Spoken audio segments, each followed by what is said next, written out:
ഏവർക്കും സ്വാഗതം. ഈ വീഡിയോയുടെ ഉദ്ദേശം ഒരു അവാർഡ് നൽകുവാൻ അതിൻ്റെ അർഹനായ ആളിനെ കണ്ടുപിടിക്കാൻ നിങ്ങളുടെ സഹായം തേടുക എന്നുള്ളതാണ്. അവാർഡ് എന്താണ്? ഭാരതത്തിലെ ഏറ്റവും നല്ല നടൻ ആരാണ്?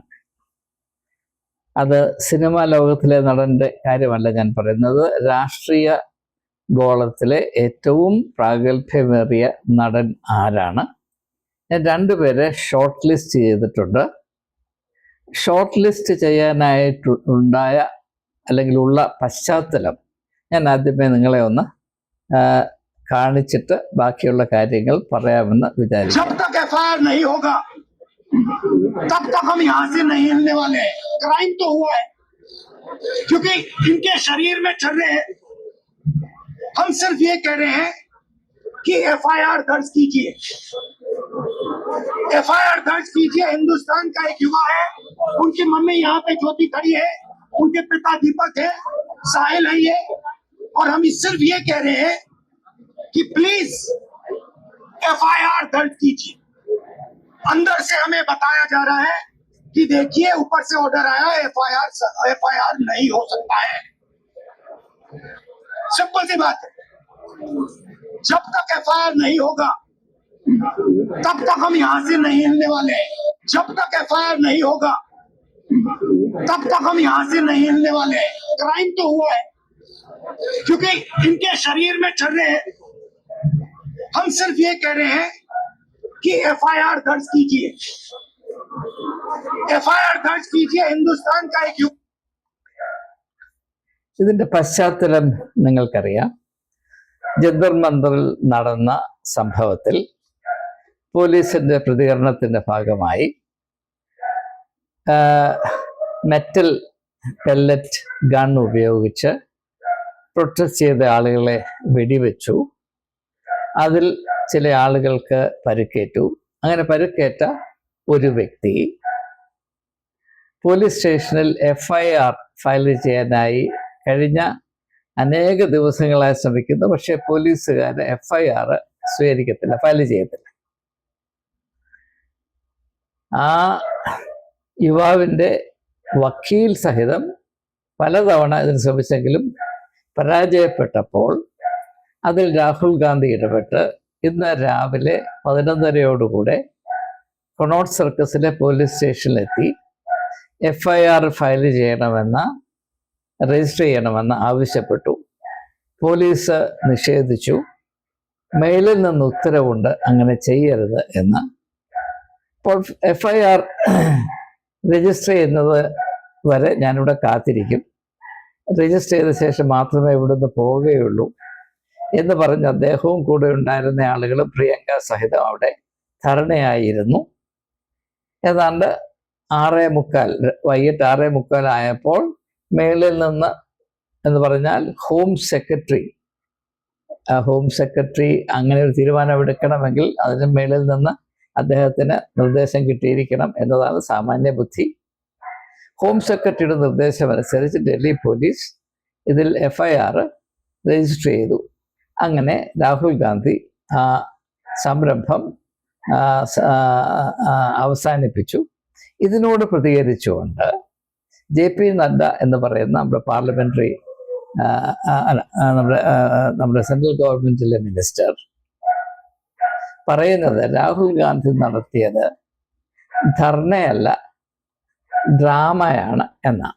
അപ്പം അദ്ദേഹത്തിൻ്റെ അഭിപ്രായത്തിൽ രാഹുൽ ഗാന്ധി, അതായത് ഈ അടുത്ത നാൾ വരെയും പപ്പു ആയിരുന്ന രാഹുൽ ഗാന്ധി, അപ്പം അതിൽ നിന്ന് അദ്ദേഹത്തിന് പ്രൊമോഷൻ ലഭിച്ചിട്ടുണ്ട്. പപ്പു ആവുന്നതിനേക്കാൾ എത്രയോ നല്ലതാണ് ഒരു നടനാകുന്നത്. അത് നിങ്ങൾക്കും താല്പര്യം ഉണ്ടായിരിക്കുമെന്നാണ് എൻ്റെ വിചാരം. അപ്പം അദ്ദേഹത്തിന് ചെറിയ പ്രൊമോഷൻ കൊടുത്ത് അദ്ദേഹത്തിന് നടനാക്കി വെച്ചിട്ടുണ്ട്. അപ്പോൾ രാഹുൽ ഗാന്ധിയും അദ്ദേഹം ലീഡർ ഓഫ് ദി ഓപ്പോസിഷനാണ്, പാർലമെന്റ് പ്രതിപക്ഷ നേതാവാണ്.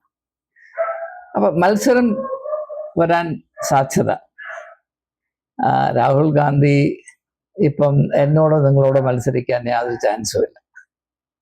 അദ്ദേഹത്തോട് മത്സരിക്കാൻ കഴിവുള്ള അദ്ദേഹത്തോട് സമമായി നമുക്ക് ചിന്തിക്കാവുന്ന ഏക വ്യക്തി നമ്മുടെ പ്രധാനമന്ത്രിയാണ്. അപ്പോൾ ചോദ്യം ഇതാണ്, ആരാണ് ഏറ്റവും നല്ല നടൻ, ഏറ്റവും മികവുറ്റ നടൻ? ഏറ്റവും നല്ല നടൻ ഒരു അവാർഡ് ഉണ്ടെങ്കിൽ അതിന് ആര് അർഹനായിരിക്കും? ഇതാണ് ചോദ്യം. നിങ്ങളെല്ലാവരും വോട്ട് ചെയ്യുക. ഇത്രമാത്രം ചെയ്താൽ മതി. കമൻറ്റ് ബോക്സിൽ നിങ്ങൾ എഴുതണം, I vote for Rahul Gandhi, അല്ലെങ്കിൽ I vote for Narendra Modi as the best actor. അപ്പം അതിൻ്റെ റിസൾട്ട് ഞാൻ വെളിപ്പെടുത്തതായിരിക്കും. ഇനിയും ഈ സംഭവം ഡൽഹിയിൽ നടക്കുമ്പോൾ അങ്ങ് അല്പം അകലെ രാജസ്ഥാനിൽ കോക്രോച്ച് ജനതാ പാർട്ടിയുടെ ആഭിമുഖ്യത്തിൽ സ്കൂൾ ठीक करो എന്ന പ്രോഗ്രാം, അതിനോടനുബന്ധിച്ച് ഈ CJPയുടെ പ്രതിനിധികൾ രാജസ്ഥാനിൽ അതിൻ്റെ തലസ്ഥാനമായ ജയ്പൂരിന് അടുത്തുള്ള ഒരു ഗ്രാമത്തിൽ ഒരു സ്കൂളുണ്ട്. അത് CJP വക്താക്കൾ പറയുന്നത് അവിടെ എരുത്തിലാണ് കുഞ്ഞുങ്ങൾ ഇന്ന് പഠിക്കുന്നത് എന്നുള്ളതാണ്. ഭാരതത്തിലെ ആയിരക്കണക്കിന് പതിനായിരക്കണക്കിന് സ്കൂളുകളുടെ അവസ്ഥ എനിക്ക് ഏതാണ്ട് അല്പം ബോധ്യമുണ്ട്. അത് നിങ്ങൾ അറിഞ്ഞാൽ നിങ്ങൾ നെഞ്ചത്ത് കൈവച്ചു. അത്ര പരിതാപകരമാണ്. ഇപ്പൊ പെൺകുട്ടികളുടെ കാര്യം പറഞ്ഞാൽ ഒരു UPയിൽ തന്നെ ഒരു 65,000-70,000 സ്കൂളുകളിൽ പെൺകുട്ടികൾക്ക് മൂത്രമൊഴിക്കാൻ ഒരു റെസ്റ്റ് റൂമില്ല, ഒരു ടോയ്ലറ്റ് ഇല്ല. അപ്പോൾ നമ്മുടെ വിദ്യാഭ്യാസത്തെ പറ്റിയുള്ള കരുതലും അത് കൊടുക്കുന്ന പ്രാധാന്യമൊക്കെ വലുതാണെന്ന് നിങ്ങൾക്കറിയാം. അപ്പോൾ ആ ഒരു അവസ്ഥ ഭാരതത്തിൻ്റെ ഭാവിക്ക് നല്ലതല്ല എന്ന് കോക്രോച്ച് ജനതാ പാർട്ടിയെങ്കിലും ചിന്തിച്ച് അതിനൊരു വ്യത്യാസം വരുത്തി ഭാരതത്തിലെ കുഞ്ഞുങ്ങൾ പഠിക്കുന്ന വിദ്യാഭ്യാസ സ്ഥാപനങ്ങൾക്കൊരു സ്റ്റാൻഡേർഡ് ഉണ്ടാകണം എന്ന അടിസ്ഥാന ആവശ്യം മുൻനിർത്തിക്കൊണ്ട് അവർ സ്കൂളുകൾ സന്ദർശിക്കാൻ ആരംഭിച്ചപ്പോൾ BJPയുടെ ആഭിമുഖ്യത്തിൽ അവർക്ക് രാജസ്ഥാനിൽ ലഭിച്ച സ്വീകരണം എന്തായിരുന്നു എന്ന് അല്പം ഒന്ന് കണ്ടിരിക്കുന്നത് നല്ലത്. അത് രണ്ടും ഒരേ സമയത്ത് നടക്കുന്നതായതുകൊണ്ടാണ് അത് നിങ്ങൾ കാണണമെന്ന് ഞാൻ താല്പര്യപ്പെടുന്നു.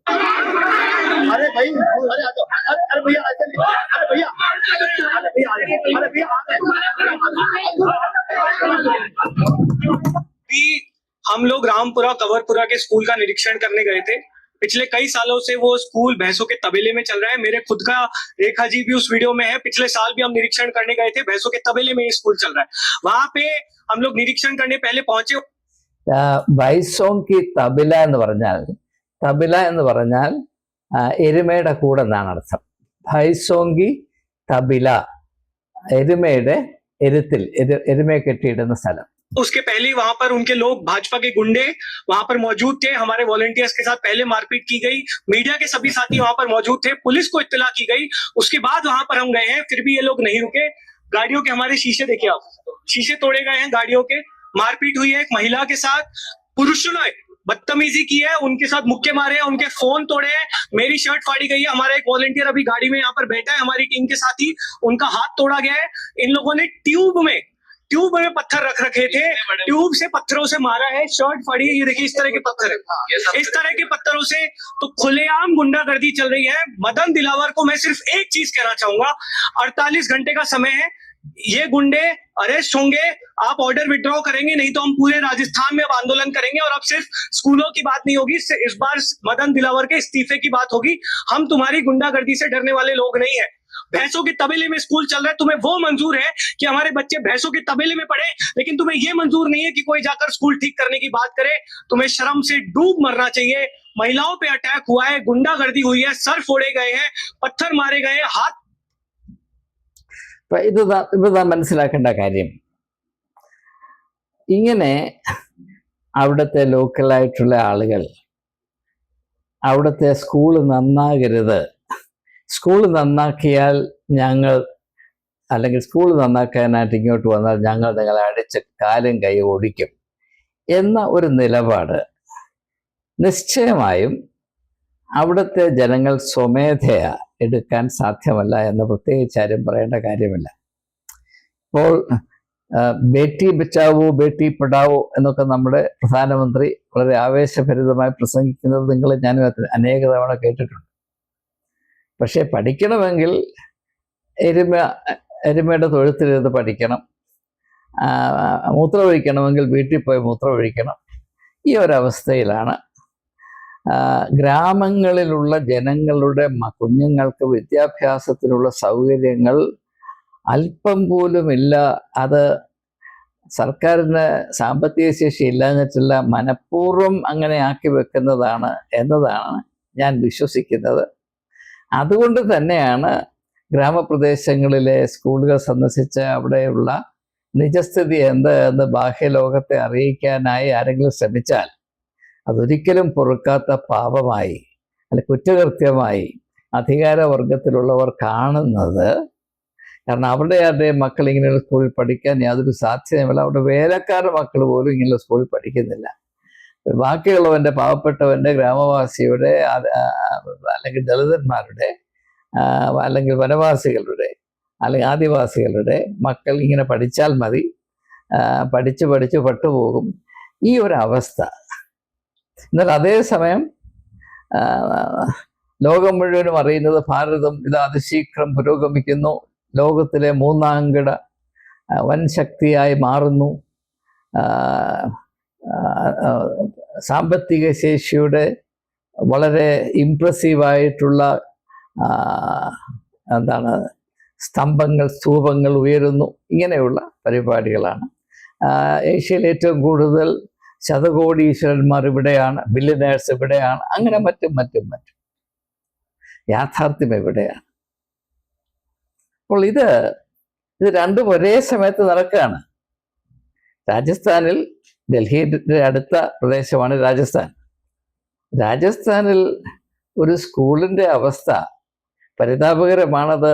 നന്നാക്കാനായിട്ട് നമുക്ക് ശ്രമിക്കണം എന്ന ആശയത്തിൽ നമ്മുടെ യുവതിവാക്കന്മാരവിടെ പോകുമ്പോൾ അവരെ ക്രൂരമായി മർദ്ദിക്കുകയും അതേ സമയത്ത് ഇപ്പുറത്ത് പോലീസിൻ്റെ മെറ്റൽ പെല്ലറ്റ് വെടികൊണ്ട് വളരെയധികം ക്ലേശിക്കുന്ന ഒരു യുവാവിന് അവൻ്റെ മൗലിക അവകാശമാണ് ഒരു FIR രജിസ്റ്റർ ചെയ്യുക എന്നുള്ളത്. ഈ നാട്ടിലെ ഈ രാജ്യത്ത് വസിക്കുന്ന എല്ലാവരുടെയും അവകാശമാണ്, ആരുടെയും ഔദാര്യമൊന്നുമല്ല. പക്ഷെ അത് സാധിച്ചു കിട്ടണമെങ്കിൽ ആ വ്യക്തിയോ ആ വ്യക്തിയുടെ വക്കീലോ തേരാപ്പാര നടന്നാൽ സാധിക്കത്തില്ല. ഈ രാജ്യത്തെ ലീഡർ ഓഫ് ദി ഓപ്പോസിഷൻ 8 മണിക്കൂർ പോലീസ് സ്റ്റേഷൻ്റെ വരാന്തയിൽ കുത്തിയിരുന്ന് സമരം ചെയ്താൽ മാത്രമേ ഒരു കടലാസ് തുണ്ട് പാവപ്പെട്ടവന് വേണ്ടി നീങ്ങത്തുള്ളൂ എന്നൊരവസ്ഥയാണ്.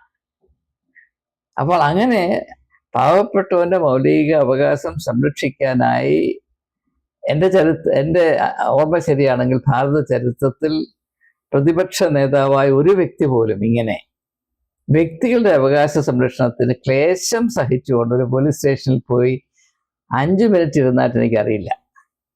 8 മണിക്കൂർ ഇന്ത്യയുടെ പ്രതിപക്ഷ നേതാവ് പോലീസുകാരുടെ മുമ്പിൽ ഇരുന്ന് കൈകൂപ്പി അഭ്യർത്ഥിച്ചിട്ടാണ് ഒരു FIR രജിസ്റ്റർ ചെയ്തത്. അതാണ് നമ്മുടെ അവസ്ഥ.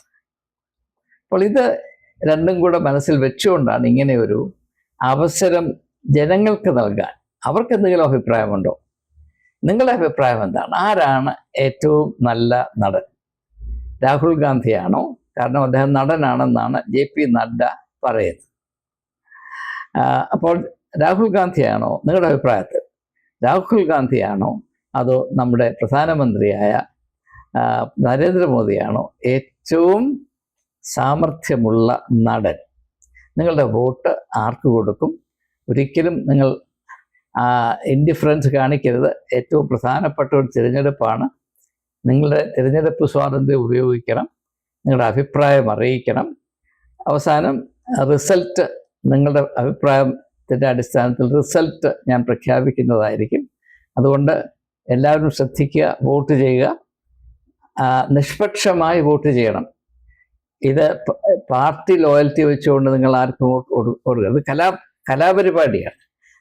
കല എന്ന് പറഞ്ഞാൽ കലയാണ്, അത് രാഷ്ട്രീയം കൊണ്ടുവരുന്നത്. ഏറ്റവും നല്ല നടൻ ആരാണ്? അത് കലാബോധം. ആ കലാബോധം ആർക്കാണ് കൂടുതൽ കിട്ടിയിരിക്കുന്നത്? രാഹുൽ ഗാന്ധിക്കാണോ നരേന്ദ്രമോദിക്കാണോ? ഇതാണ് ചോദ്യം. ഇതനുസരിച്ചാണ് നിങ്ങൾ വോട്ട് ചെയ്യേണ്ടത്. അപ്പോൾ നിങ്ങളുടെ വോട്ട് ഞാൻ പ്രതീക്ഷിക്കുന്നു.